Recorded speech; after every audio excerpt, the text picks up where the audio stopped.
আমরা আসলে ব্যবসায়ী হতে চাই না ভাই, আমরা উদ্যোক্তা হতে চাই।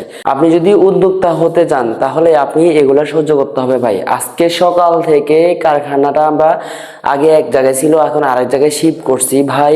এমন অবস্থা, 3জন লেবার ছিল আমার সাথে, সাথে আমি একজন সহ 4জন লেবার। এখন এই হচ্ছে আমাদের মেশিন পাতির অবস্থা। এখানে মেশিনগুলো আমি এখন ঢুকেছি, এখানে সব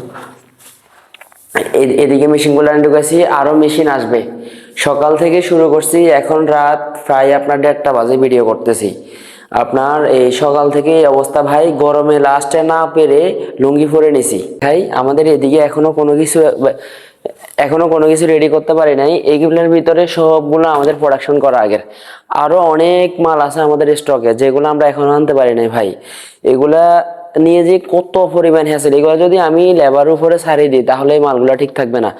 সবকিছুর আপনার আয়রন, প্যাকেটিং, পলিশ সবকিছু এলোমেলো হয়ে যাবে। আর আপনি যদি একজন উদ্যোক্তা হন তাহলে অবশ্যই আপনি এগুলো করতে হবে। আপনি যদি মনে করেন যে আমি 50,000 টাকা দিয়ে মাল কিনবো, 60,000 টাকা বিক্রি করবো, শার্ট প্যান্ট পরে ঘুরবো, তাহলে ভাই আপনি ব্যবসায়ী।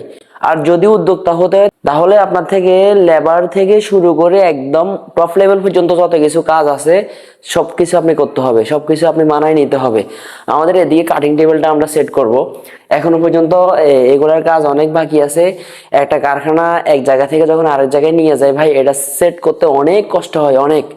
আমাদের এদিকে এই যে এখানে দেখেন এখনো মেশিন আসে নাই, এই মেশিনের বোর্ডগুলো চলে আসছে। এখানে একটা বোর্ড আছে, এই একটা বোর্ড, এই একটা বোর্ড, একটা, 3টে মেশিনের বোর্ড আছে। তো এখনো পর্যন্ত মেশিন আসে নাই। এদিকে দেখেন আমাদের কারখানাটা হচ্ছে একটা ফ্ল্যাট বাসার ভিতরে। এইদিকে এটা হচ্ছে আমাদের, এখানের ভিতরে আমরা স্টোর রুম করে ফেলবো। এখানে বিভিন্ন ধরনের আমাদের ম্যাটেরিয়াল থাকবে। আবার চাইলে এখানে চা কফি অথবা রান্না করেও খাইতে পারবো, এ ধরনের ব্যবস্থা। আমাদের ওইদিকে আরো একটা রুম আছে, সেটা আমরা অফিস রুম অথবা অন্য কাজে ব্যবহার করব।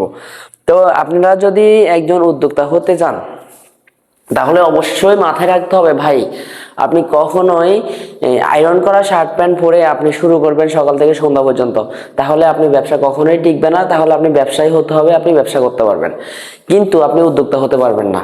তো আমাদের মূল মেন্টালিটি, মূল পরামর্শ আমরা যেগুলো আমাদের চ্যানেলের মাধ্যমে দিই সেটা হচ্ছে যে আমরা সবসময় উদ্যোক্তা হওয়ার জন্য উৎসাহিত করি। আমরা আসলে ব্যবসায়ী হতে চাই না ভাই, আমরা উদ্যোক্তা হতে চাই।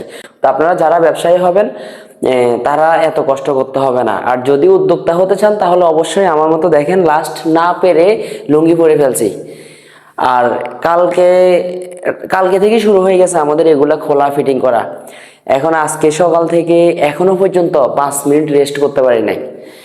তো এই ছিল আজকের মোটামুটি অবস্থা। আপনারা অনেক সময় ভিডিওতে আমাদেরকে দেখলে মনে করেন যে আমরা আসলে খুবই শৌখিন ভাবে চলাফেরা করি। আসলে মূলত ভাই আমরা যে ভিডিওর বাইরে একটা লেবারের মতো পরিশ্রম করে যাই। 5জন ওয়ার্কার রাখলে আমার যে কাজ করতো আমি একা সেই কাজ ব্যাকআপ দেওয়ার চেষ্টা করি ভাই। এটা না হলে কখনোই আমার বিজনেস ছোট থেকে বড় হবে না। আপনারা জানেন আমরা 3টা মেশিন দিয়ে একটা রুমের ভিতরে শুরু করছি। আর এখন আল্লাহর নাম লই, আপনাদের দোয়া এবং ভালোবাসায়, আল্লাহর রহমতে এখন আমাদের যে ফ্ল্যাটটা আমরা নিছি এটার ভাড়া হচ্ছে 20,000 টাকা। অন্যান্য খরচ ছাড়া শুধু ভাড়াই 20,000 টাকা। কিন্তু একটা সময় আমাদের ছিল আমরা 4,000-5,000 টাকা দিয়ে একটা বাসা নিছি, ওইটার ভিতরে এভরিথিং সব আমাদের ছিল। তো ওই সময় কখনো চিন্তা করি না যে এত বড় একটা ভাষা নিতে পারবো অথবা এত বেশি টাকা ভাড়া দিয়ে আমি কারখানা চালাইতে পারবো অথবা এই পর্যায়ে আসতে পারবো। তো এখনো আমাদের টার্গেট অনেক দূরে, যেখানে এখনো চিন্তার বাইরে আছে অথবা সেটা এখনো ভাবতে পারি না যেটা 6 মাস পরে হবে। যারা উদ্যোক্তা হতে চান তারা আমাদের নিয়মিত এই সমস্ত আপডেটগুলো পাবেন, ব্যবসা সংক্রান্ত ভিডিওগুলো পাবেন। আমাদের ইউটিউব থেকে থাকলে চ্যানেলটা সাবস্ক্রাইব করে রাখুন, আর যদি ফেসবুক পেজ থেকে দেখেন তাহলে অবশ্যই পেজটি ফলো দিয়ে শেয়ার দিয়ে রাখবেন। ধন্যবাদ। এই পর্যন্ত, আসসালামু আলাইকুম।